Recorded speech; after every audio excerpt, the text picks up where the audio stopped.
Welcome to rSlash Topposts, where OP walks in on her husband with his mistress and ends up in the hospital. Our next Reddit post is from Deleted.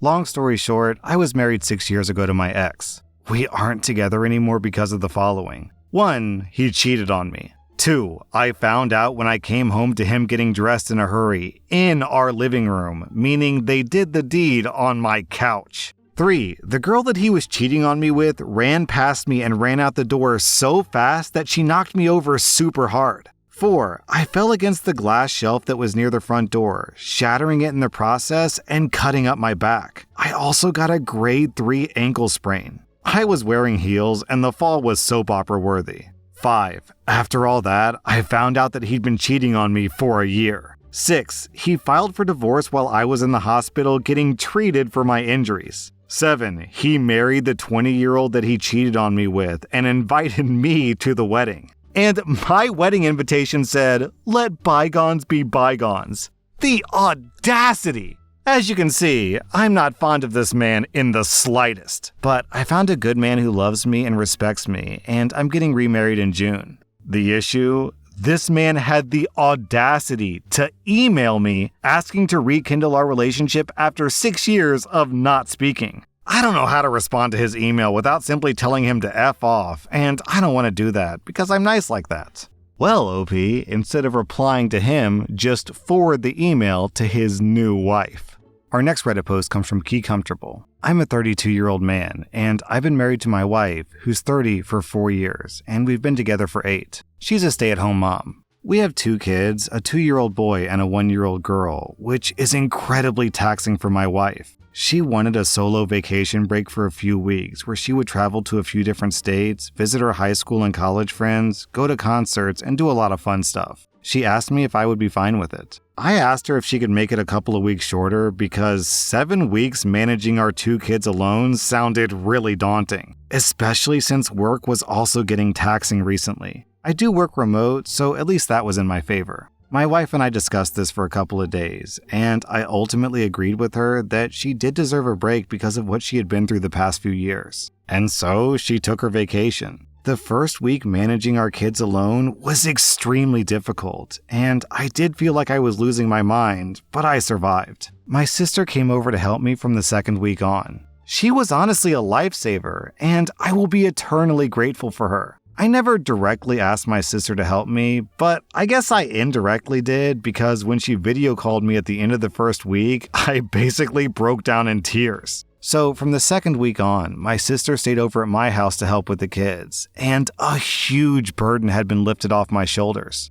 I also was really able to focus on work and meet my deadlines. To be brutally honest, I didn't miss my wife at all. I was emotionally and mentally taxed, and I also had a lot of fun with my kids and my sister. I felt a sense of betrayal that my wife had actually gone through with the 7-week vacation. I slowly fell out of love with my wife. When my wife came back from her vacation, she was super refreshed and recharged. But to be honest, I was a bit indifferent. My wife tried to initiate passionate hugging the first night that she came back, which I rejected because I said that I wasn't feeling it. The subsequent days, I had the same level of indifference in our day-to-day life, and she probably noticed it but didn't say anything. A week later, she asked me why I was like this, and I told her that I don't love her anymore. She apologized for taking the 7-week vacation and asked if there was anything she could do to fix it, but I told her no. We pretty much just went through the motions for the next couple of weeks before I finally decided that I wanted a divorce. She seemed devastated when I brought up divorce, which surprised me because I already told her that I didn't love her anymore. She asked if we could do couples therapy or marriage counseling first because I started looking for a divorce lawyer, and I told her that I needed some time to think about it. I spent a few days thinking about it, and I'm still leaning towards a divorce because I basically just don't love my wife anymore, and I don't think that marriage counseling can fix it. Am I the butthole for falling out of love with my wife because she took a 7-week vacation?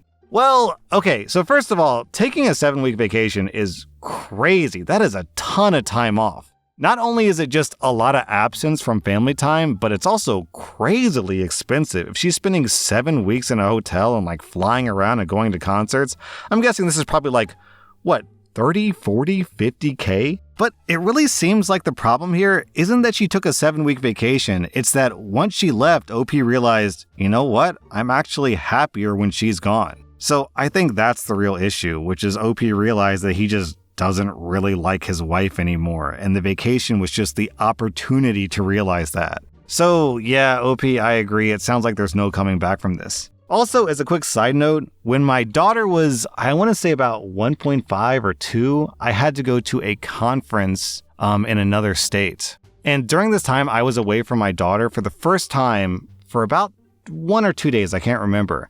And I actually cried. I hated it. It sucked. And that was just for 1 or 2 days. So if that had been for a week, I would have been miserable. If it had been for 7 weeks, it would have been torture. So I'm having a really hard time understanding where your wife is coming from, that she would even want to be away for 7 weeks. 7 days, I could, kind of understand and get behind. But seven weeks, that's like 2 months. Our next Reddit post is from Confident Space. I'm a 24-year-old woman, and in 2 weeks I'm getting married to my fiance who's 25. The backstory is that my biological dad walked out of my life when I was 3. He was the type of dad that I would see every once in a blue moon up until I was 7. For a few years after that, I would try to hold on to him and stay in contact with him. Then I found out that he got a new family and never contacted me again after that. Luckily, when I was 13, I met my now fiance, and his dad is amazing. My fiance and I were just best friends, and I would call his dad my dad, and he really was the dad that I never had, and I love that man so much. Fast forward to 4 or 5 days ago. I get a friend request on Instagram, and it's my biological dad's wife. She goes on to say how she wishes that we all had a relationship, and she wants me to have a relationship with her kids. They're like 8, 12, and 15. She tells me how my dad regrets not being in my life. I told her never to contact me again and blocked her. Sadly, my mom passed away 3 years ago from cancer, and she left me her house. I don't know how my biological dad knows that I live here, but it's 2024, and with the internet, I guess it's not that hard. Well, my biological dad randomly showed up at my house 2 days ago while my stepdad was there. And my biological dad saw my engagement ring and some RSVPs on my table. He goes, "I saw that you were getting married on Facebook, and I wanted to come by and say congratulations." I tell him, "Thank you," and try to close the door. And he stops it and says, "Is anybody walking you down the aisle?" I tell him, "Yeah, my dad is," and I motion to my fiance's dad. My biological dad gets really upset and says, "I'm your father. You can't just pretend like I'm not your father. You don't know how hard it was." And he just goes on rambling. I tell him, "You remember that you left me, right?" Then he goes on to say, "Well, you didn't contact me either." I told him, "It's not my job as a 10-year-old to beg you to be in my life." My adopted dad told my biological dad that he should leave because he was upsetting me, and I'm already stressed out enough about the wedding, and I don't need any extra stress. My biological dad gets upset and says, "You can't steal my daughter from me. I'm still her dad, and you're just her husband's dad, and I will always be her dad." My adopted dad starts to get really upset, and they start arguing. I stepped away and said that I would rather crawl down the aisle on hot coals than ever ask you to walk me down the aisle. I told him to never contact me again, and I want nothing to do with him or his family. Man, the entitlement of parents like these, God, it just pisses me off. "You can't pretend that you're not my daughter." Well, okay, it's apparently fine for you to pretend like you're not my dad, just vanish out of my life. What a douchebag.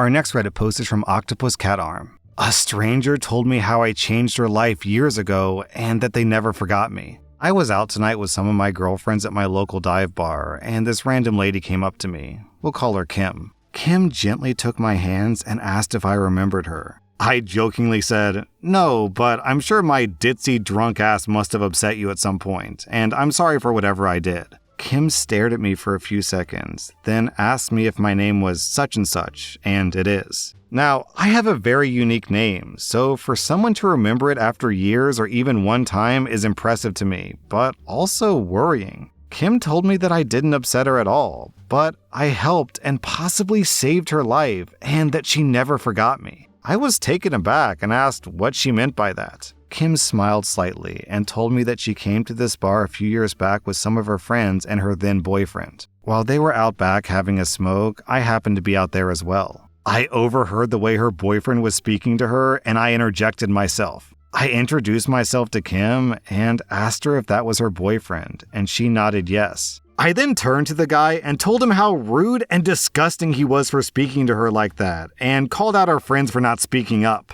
Kim said that at first, she thought that she was mad at me for humiliating her, but on their drive back home, her boyfriend was yelling at her and punching the car roof about the way that I spoke to him, and how Kim didn't stand up for him. Then she started to remember that she used to feel the same way, but she was gaslit the whole time that she was being dramatic. Kim told me that her boyfriend was even worse when they were alone, and her friends were never truly honest with her, and they just allowed that treatment to happen. Kim said that she finally had the strength to leave that relationship and her friends behind, and now she helps strangers if she ever sees anything like that. Kim said that she's been hoping to see me again because I was the only person willing to stand up for her, even though I didn't know her at all. Yet I gave her the reassurance that she didn't deserve that kind of treatment. I started to tear up when she was telling me because I've been horribly depressed and I feel like a nuisance to people. Kim said that without me interjecting like I did, she would still probably be with him and continue to endure the verbal and physical abuse. She said that I inspired her to not sit back and watch if another woman needs help and that she takes action.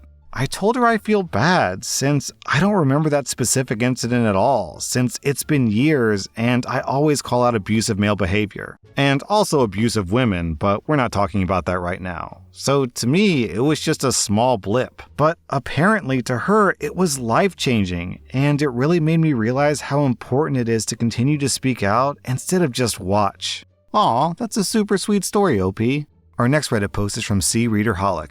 I'm a 23-year-old woman, and I've been planning a trip to San Francisco for around a year at this point, and I booked my tickets a year in advance. Around about a month or two before the trip, the airline called me saying they'd like to upgrade me to first class due to my points and being a member. I had never flown first class before, so to say that I was excited was an understatement. I made sure to do everything possible in the lounge before my flight, and I was welcomed with such a comfortable setting for my 13-hour flight. About an hour into the flight, a flight attendant comes up to me and asks me if I'd be willing to swap seats with a 10-year-old boy who was in economy so that he could sit with his family in first class. From what I was told, the two parents were both members, and they had received upgrades also, not realizing that their son wasn't able to be upgraded with them. So they got their first class tickets, but he was stuck back in economy. The flight attendant began giving me options as if I had no choice but to move. And she was saying things like I'd get another free upgrade in another flight, or I could get a full refund for the flight. I asked her if there was any chance that I could stay in my seat because I genuinely thought that I was being kicked out. And she said that the two parents and I were the only upgraded passengers on the flight, and there were no other first class seats available. So if there was to be any chance for the boy to sit with his family, it would only make sense for him to sit in my seat. If this was a different situation, such as they'd overbooked the first class and the boy had purchased a ticket, then it would be a different story.